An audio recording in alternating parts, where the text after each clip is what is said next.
And it's day 12 of the 28-day Ketogenic Challenge. My name is Jason Atkinson. I'm a certified health coach, nutritionist, and personal trainer. And I want to invite you to join this free challenge. If you haven't signed up yet, just visit reshapehealthandfitness.com. I'll put a link in the comments below wherever you're seeing this video for you to sign up. Subscribe to the newsletter ongoing during the challenge by email, and I will send you some instructions on how to get set up with the app that I'm using to create this program. It's 28 days worth of daily guides, recipes, shopping lists, community support, and so much more.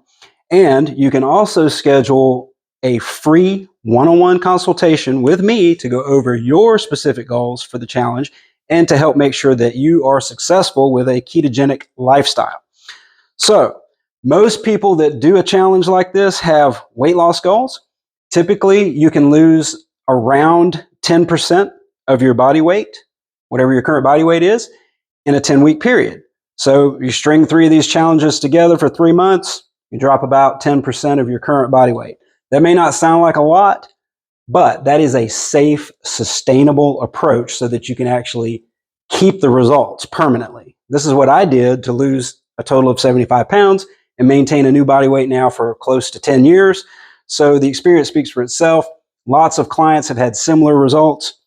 When you visit the website, you'll see some testimonies from those people, assuring you that the program does what I say that it does. And today we are in the middle of the 28-day challenge. We're also doing an intermittent fasting challenge. So usually as a group, we have opportunities to fast at least once a week. Starting this week, we're going to throw in another intermittent fasting day.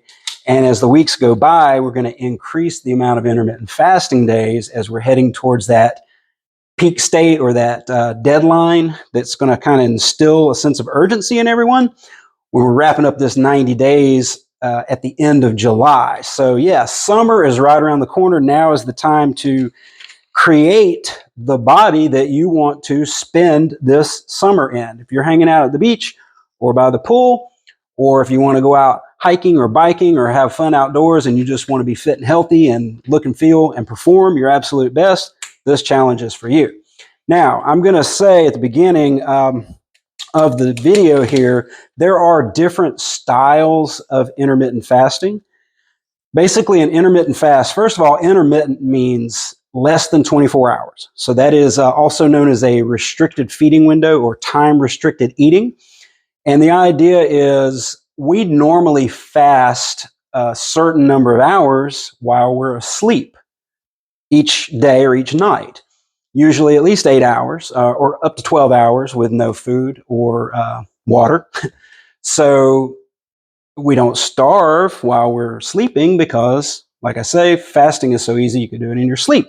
We just tap into stored body fat the way the body's designed to run.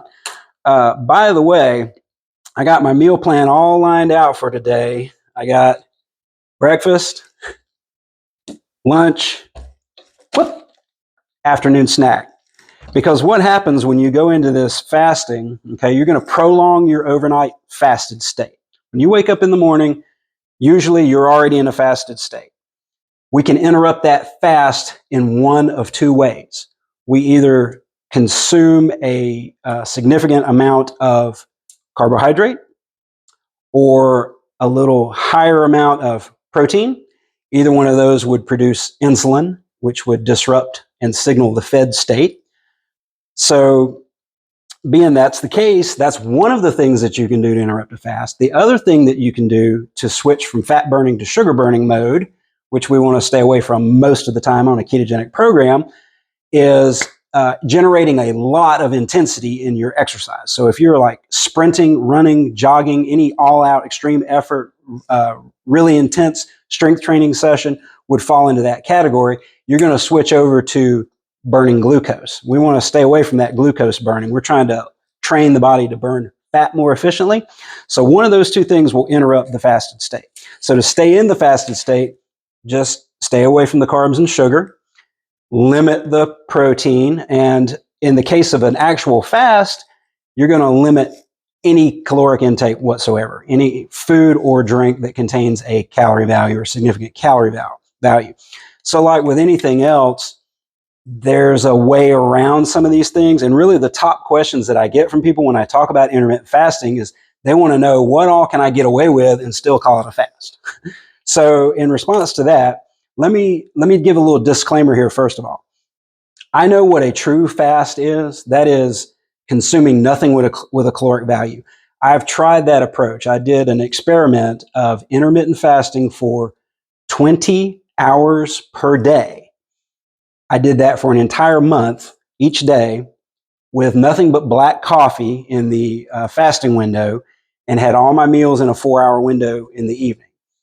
Also, I did another experiment of 21 hours per day a couple months later, same scenario, 3-hour feeding window, nothing but water and black coffee. Okay.